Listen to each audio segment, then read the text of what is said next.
Hello friends, आज आपला topic आहे डेसिमल्स। आज आपण डेसिमल्स मध्ये पाहणार आहोत काही डेसिमल पॉइंट असलेल्या अंकांची ॲडिशन। तर आपण आता याकरता काही एक्झाम्पल घेतलेले आहेत, तर ते एक्झाम्पल आपण कसे सॉल्व्ह करू ते पाहू। तर आपण आता इथे घेतलेलं आहे 24.1 प्लस 0.27 याची आपण आता ॲडिशन करणार आहोत। तर ते कशी करायची आहे हे बघा। तर 24.1 तर 24.1 आपण जसे जसे लिहून घेतले, त्यानंतर आपण काय केलं, आपण ॲडिशन करणार आहोत। तर त्यानंतर आपण 0.27 आपल्याला त्यामध्ये ॲड करायचे आहे। पण आता आपल्याला प्रॉब्लेम असा आहे की 0.27 आपण कसे लिहायचे, तर ते आपण आता पाहू।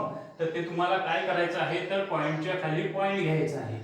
पॉइंटच्या खाली तुम्हाला जसेच्या तसा हा पॉइंट घ्यायचा आहे आणि पॉइंटच्या लेफ्ट साइडला जे डिजिट आहे ते तुम्हाला जसेच्या तसे लिहायचे आहे आणि राईट साइडला असलेले पण त्याच्या खाली बरोबर लिहायचे आहे। त्याकरता तुम्ही अशी मांडणी करायची आहे। तर हे तुम्ही बघू शकता का आपण डेसिमल ॲडिशन, डेसिमलची ॲडिशन करण्यासाठी आपण मांडणी डेसिमलची कशी केलेली आहे। तर तुम्ही या इथं 0 पण लिहू शकता किंवा काही नाही लिहिल्यास पण चालते। तर आता आपण त्याची करू ॲडिशन। तर ॲडिशन कशी करायची, 7 + 0 7, आता 1 + 2 3 आणि जसेच्या तसे पॉइंटच्या खाली डेसिमल पॉइंट घ्यायचा आणि 4 + 0 4 आणि 2 च्या खाली जसेच्या तसं 2। तर हे आपला आन्सर आला आहे 24.37। तर ह्या प्रकारे आपण डेसिमल पॉइंटची ॲडिशन एकदम सोप्या प्रकारे करू शकतो।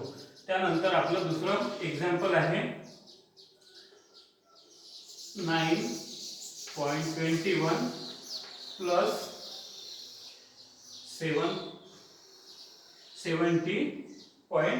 तर आता आपण याची मांडणी कशी करायची पाहू। तर परत आपण काय करायचं, डेसिमलच्या खाली डेसिमल घ्यायचं आणि 3 राईट साइडचे डिजिट राईट साइडला लिहायचे आणि लेफ्ट साइडचे डिजिट परत लेफ्ट साइडला। तर